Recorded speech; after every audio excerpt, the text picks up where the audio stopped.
শুভ রথযাত্রা সকলকে। জয় জগন্নাথ। জগন্নাথ ঠাকুর সবার মঙ্গল করুক। তোমরা বেরিয়েছো তো রথ নিয়ে? আমিও কিন্তু আমার মেয়েকে নিয়ে বেরিয়ে পড়েছিলাম রথ টানতে।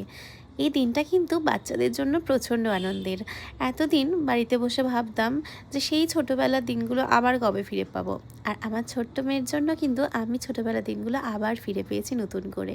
আবার যেন মনে হয় সেই ছোটোবেলায় চলে গেছি আর রথ টানছি। আগে তো মা রথ সাজিয়ে দিত আর সেই রথ টানতাম। এখন আমি মা হয়ে গেছি। আমি আমার মেয়েকে রথের দিন সুন্দর করে রথ সাজিয়ে দিই। এবার কিন্তু মেয়ে আমাকে বেশ কিছুটা সাহায্য করেছে রথ বানাতে গিয়ে। সাজানোর সময় অনেক অনেক সাহায্য পেয়েছি ওর কাছ থেকে। জগন্নাথ দেবকে বসানো, প্রসাদ দেওয়া, সেই সব কাজে কিন্তু মেয়ে আমাকে সাহায্য করেছে। আর রথ টেনে ও কিন্তু অনেক আনন্দ পেয়েছিল।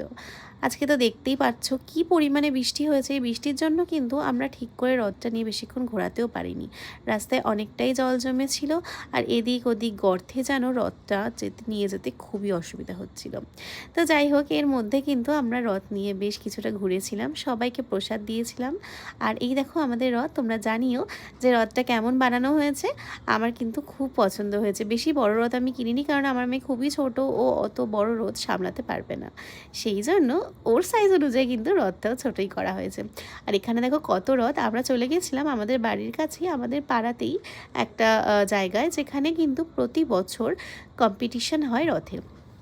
আমি এবছর প্রথম গেলাম। প্রতি বছরই শুনি, কিন্তু কখনোই যাওয়া হয়নি। এবার প্রথম এখানে গেলাম। আমার কাছে এটা নতুন পাড়া আর সব কিছুই নতুন।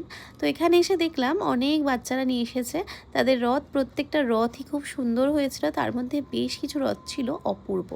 তার মধ্যে থেকে কিন্তু ফার্স্ট সেকেন্ড থার্ড করা হয়েছিল।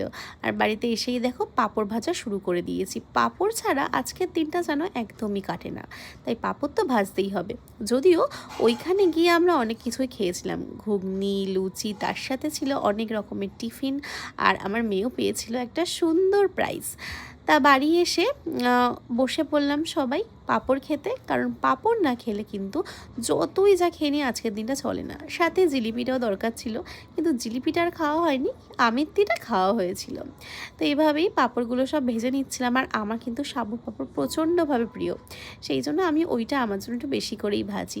আর দেখো এখানে সব ধরনের পাঁপড় আনা হয়েছিল।